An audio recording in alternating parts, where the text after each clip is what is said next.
बिस्मिल्लाहिर्रहमानिर्रहीम। अस्सलाम वालेकुम स्टूडेंट्स, आज के इस लेक्चर में हम इम्प्लीमेंट करेंगे एक कंप्लीट इनरोलमेंट सिस्टम। एक छोटी सी एक एप्लीकेशन डिज़ाइन करेंगे। ये फ़ाइल बेस्ड एप्लीकेशन होगी, यानी कि हम डाटा फ़ाइल में स्टोर करेंगे और हम बिल्कुल स्क्रैच से स्टार्ट करेंगे। जो लोग जावा का जो सेकंड फेज़ है, अगर उसे अच्छे तरीके से नहीं समझ सके और उन्हें अभी तक GUI बनाना और उसके जो इवेंट्स हैं उनको हैंडल करने की इतनी ज़्यादा क्लियरेंस नहीं है, क्योंकि आफ्टर मिड जो हमारे कोर्स कंटेंट्स थे उसमें मेन ऑब्जेक्टिव हमारा यही था कि हम GUI बनाएं और फिर हम उनकी इवेंट्स को हैंडल करें जो डिफरेंट कंपोनेंट्स हैं।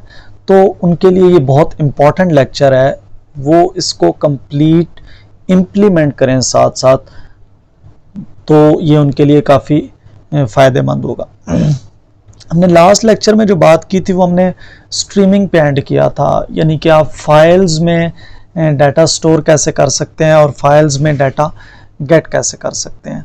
अगर स्टोरेज पॉइंट ऑफ व्यू से देखा जाए तो हमारे पास दो किस्म की एप्लीकेशंस होती हैं, एक डेटाबेस बेस्ड होती हैं और एक फाइलिंग बेस्ड होती हैं। डेटाबेस बेस्ड में का मतलब ये है कि जहाँ पे हमारे पास कोई ना कोई हम DBMS यूज़ करते हैं, लाइक ओरेकल है या SQL है या MySQL है, और हम उसके अंदर टेबल्स क्रिएट करते हैं और टेबल्स में हम डाटा स्टोर करते हैं क्यूरीज की मदद से। और जो सेकंड है उसमें हम DBMS का सहारा लिए बगैर टेक्स्ट फाइल्स में डाटा स्टोर करते हैं। दोनों के अपने अपने फ़ायदे नुकसानात हैं। मोस्टली क्योंकि DBMS एक बहुत स्ट्रॉन्ग टूल होता है, हमें बहुत से फीचर्स देता है डाटा के ऊपर ऑपरेशंस परफॉर्म करने के लिए, सॉर्टिंग करने के लिए, सर्चिंग करने के लिए, इंसर्शन के लिए, डिलीशन के लिए। जबकि फ़ाइल बेस्ड में हमें ये सारा कुछ खुद इम्प्लीमेंट करना पड़ता है। सॉर्टिंग करनी है तो आपको खुद से एल्गोरिदम लिखना पड़ेगा और उसकी बेस पे आप सॉर्टिंग करेंगे। अगर आप किसी स्पेसिफिक एलिमेंट को सर्च करना चाहते हैं तो उसके लिए भी आपको खुद से, वहाँ पे आपके पास क्यूरीज मौजूद होती हैं। तो ये थोड़ा सा ड्रॉबैक है फाइलिंग का। लेकिन एडवांटेज ये है कि यहाँ पे आपको DBMS नहीं चाहिए होता। यानी कि अगर आप कोई एप्लीकेशन बनाते हैं और एक सिंपल एप्लीकेशन बनाना चाहते हैं और आप चाहते हैं कि अगर कस्टमर के पास DBMS नहीं भी है तो उसका काम चले, तो फाइल बेस्ड सिस्टम जो है, फाइलिंग बेस्ड सिस्टम जो है वो काफ़ी लाइट होता है और जस्ट नोटपैड टेक्स्ट फाइल जो by default her operating system में मौजूद होती है, उसकी मदद से आप ये काम कर सकते हैं। तो बहरहाल हम फ़ायदा या नुकसान के देखने के बजाय हम फाइलिंग के ऊपर हम फोकस करेंगे। लास्ट टाइम हम बात कर चुके हैं कि फाइलिंग में आप डाटा स्टोर कैसे कर सकते हैं और गेट कैसे कर सकते हैं। तो अभी हमने जो बात करनी है इस लेक्चर के अंदर, हमने कंप्लीट GUI इम्प्लीमेंट करनी है, उसके इवेंट्स को हैंडल करना है और फिर हम देखेंगे अगर टाइम हुआ तो हम उस इंफॉर्मेशन को डेटाबेस में स्टोर करने की भी बात करेंगे। जिस इनरोलमेंट एप्लीकेशंस की बात कर रहे हैं उसमें ये एक सिंपल सा हमारे पास एक फॉर्म होगा जिसको आपने इनरोलमेंट फॉर्म कहा हुआ है, जिसमें हम स्टूडेंट से रजिस्ट्रेशन नंबर लेंगे, स्टूडेंट का नाम लेंगे, उसकी जेंडर लेंगे और फिर हम सब्जेक्ट्स के वो कौन कौन से सब्जेक्ट्स इस सेमेस्टर में पढ़ना चाहता है सेव करेंगे। तो वो फाइल में डाटा स्टोर सेव हो जाएगा और व्यू करने से फिर हमें वो नज़र आ जाएगा जितने भी स्टूडेंट्स हैं, उन स्टूडेंट्स की कंप्लीट इंफॉर्मेशन, नेम और उन्होंने जो जो सब्जेक्ट्स जो हैं वो इनरोल किए हुए हैं। तो स्टार्ट करते हैं, हम इक्लिप्स में जाते हैं और इक्लिप्स को हम ओपन करने के बाद हम देखते हैं यहाँ पे अगर आप आएँ तो आप सबसे पहले हम एक नया प्रोजेक्ट क्रिएट करेंगे। यहाँ से न्यू प्रोजेक्ट में गए, न्यू प्रोजेक्ट, और ये तो यहाँ से ये न्यू प्रोजेक्ट, यहाँ से अगर आप इस तरह की विंडो ओपन आ जाए तो जावा पे क्लिक करके हमें जावा प्रोजेक्ट चाहिए तो ये जावा प्रोजेक्ट यहाँ से आप क्लिक कर देंगे और इसको आप प्रोजेक्ट को नाम दे सकते हैं। हम इसको कह रहे हैं इनरोलमेंट सिस्टम। मैं इसको कॉपी भी कर लेता हूँ इसके नाम को और ये फिनिश कर दिया। तो यहाँ पे ये हमें ये कह रहा है, इसको हम नो कर देते हैं। तो ये हमारे पास इनरोलमेंट वाला सिस्टम आ गया। तो यहाँ से अब हमने, ये सोर्स है, सोर्स में हम एक न्यू पैकेज बनाते होते हैं हर प्रोजेक्ट के अंदर, उसका नाम भी वही रख दें जो उसका नाम था और हम इसे फिनिश कर देते हैं। अब यहाँ पर हमने एक क्लास बनानी है, क्लास, और इसका नाम हम रख देते हैं इनरोलमेंट, और उसमें हम मेन फंक्शन वाले को चेक कर दें ताकि हम मेन फंक्शन हमें पहले से बना हुआ मिल जाए जी। तो अब मेन में जब हम GUI बनाते हैं तो हमने ये कहा था कि हम वैसे तो हम मेन के अंदर ही हम फॉर्म बना के वो सब कुछ कर सकते हैं, लेकिन हमने ये कहा था कि हम एक फंक्शन बनाया करेंगे init GUI के नाम से, पब्लिक वाइड init GUI, और हम जितनी भी हमारी जो GUI के अगेंस्ट लॉजिक होगी वो हम यहाँ पे लिखेंगे, और इधर से हम बेसिकली मेन में आके हम जस्ट उस फंक्शन को कॉल कर देंगे। इनरोलमेंट का हम ऑब्जेक्ट बना देते हैं,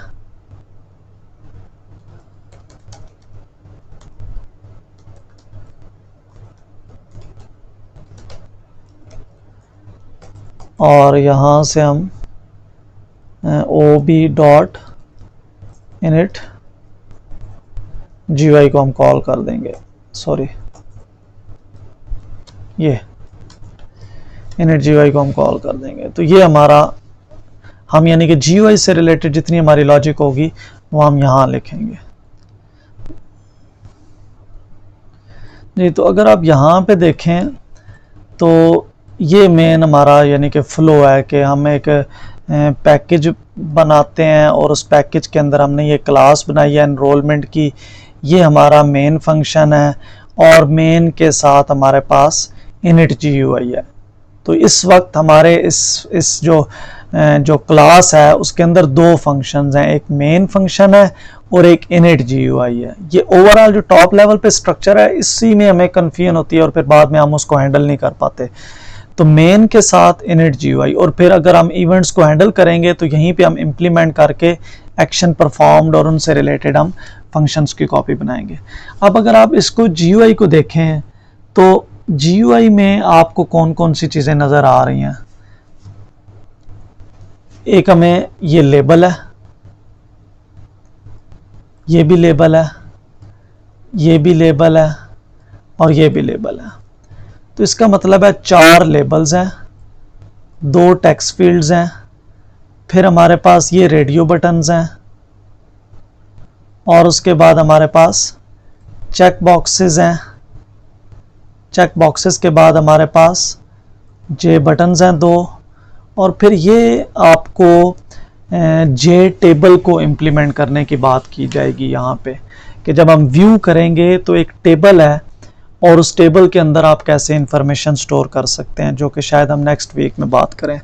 तो अभी हमने स्टार्ट और फिर हमने इसका जो लेआउट है, हमने कोई लेआउट मैनेजर यूज़ नहीं किया, हमें कस्टमाइज किस्म का हमने लेआउट बनाया। हमने एक एक बटन जो कंपोनेंट है उसकी पोजीशन हमने खुद सेट करनी है। तो हम स्टार्ट करते हैं कंपोनेंट्स की। तो हमने ये कहा था कि हमें सबसे पहले हमें जे लेबल है एक, उसको हम LB1 कह रहे हैं, जे लेबल। ये यहाँ पे मुझे इस पे क्यों एरर दे रहा है जी, इंपोर्ट नहीं किया हुआ। तो यहाँ से हम पैकेजेस इंपोर्ट कर लेते हैं, इंपोर्ट javax.swing.static। तो ये हमारे पास, और इस जगह पे क्योंकि स्पेलिंग मिस्टेक थी तो ये हमारा जे लेबल बन गया। अच्छा, इस लेबल पे हमने लिखना था, पहला लेबल था अगर उस पर अगर आपने देखा हो तो वो हमारा था रिज नंबर, तो ये हमने लिख दिया रिज नंबर। अब इसी को हम कॉपी कर लेते हैं, दूसरा लेबल, तीसरा और चौथा। दूसरा लेबल अगर आपको याद हो तो उस पर लिखा हुआ था नेम, तीसरे लेबल पे जेंडर, और चौथे लेबल पे था सब्जेक्ट्स।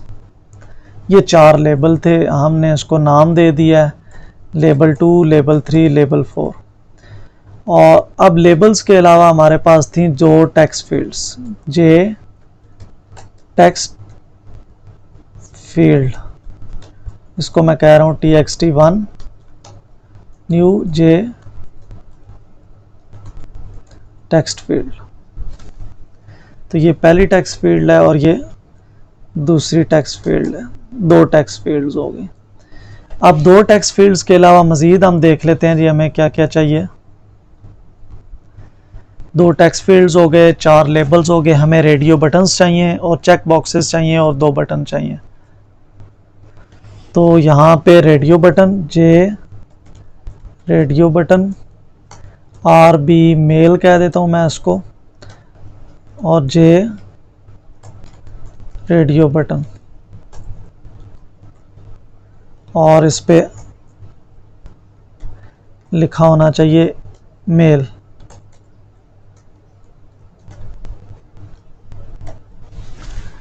ठीक है, तो ये हमारे पास रेडियो बटन बन गया।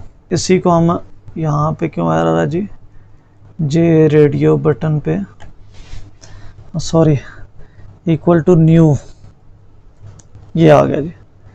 अब इसी को हम कॉपी कर लेते हैं, तो ये दूसरा रेडियो बटन बन जाएगा। इसको हम कह देते हैं फीमेल, और यहाँ पर हम लिख देते हैं फीमेल। अब हमारे पास 4 चेक बॉक्स थे, तो J check box, C B M P L, मैं पहले चेक बॉक्स का नाम रख रहा हूँ, equal to new J check box, और इस पे लिखा होना चाहिए एम पी एल। अच्छा, यहाँ पर एक और चीज़ है कि वो कंपोनेंट्स जिनको आपने एक्सेस करना है किसी जगह से, लाइक हमने टेक्स्ट फील्ड से वैल्यूज़ गेट करनी है, रेडियो बटन से भी हमने गेट करना है, लेबल्स को तो हमने एक्सेस नहीं करना। तो जिन चीज़ों को आपने एक्सेस करना है उसको आप ग्लोबल डिफाइन करेंगे, यानी कि इनिट जीयूआई से बाहर, तब आपको वो एक्सेसिबल होंगी। तो ग्लोबल डिफाइन करने के लिए, ग्लोबल डिफाइन करने का मतलब ये है कि ये जो टेक्स्ट फील्ड है इसको मैं यहाँ पे लेकर आ रहा हूँ, ये txt1 txt2, और यहाँ से मैं इसकी ये ख़त्म कर देता हूँ। इसी तरह रेडियो बटन्स को भी मैंने एक्सेस करना है, तो रेडियो बटन भी जो हैं इनको भी मैं बाहर लेकर जा रहा हूँ। ये हो गया सेमी को आर बी फीमेल, और यहाँ से मैं इनको ख़त्म कर रहा हूँ। लेबल्स को मैं बाहर नहीं लेकर गया क्योंकि उसे मैंने एक्सेस नहीं करना। इसी तरह अब ये चेक बॉक्स की जब बात आई है तो ये भी मैंने एक्सेस करने हैं, इसलिए मैं इनको बाहर लेके जा रहा हूँ। ये तो ये भी एक्सेस हो जाएगा जी। तो ये हमारे पास पहला चेक बॉक्स आ गया, और फिर उसके बाद है हमारे पास यहाँ पर हमने सी बी ऊप, दूसरा चेक बॉक्स होगा हमारे पास। एक हम चेक बॉक्स बनाएंगे ओएस, एक हम चेक बॉक्स बनाएंगे पीएफ, और एक हम चेक बॉक्स बनाएंगे वीपी। तो ये सारे हमने डिफाइन कर दिए हैं।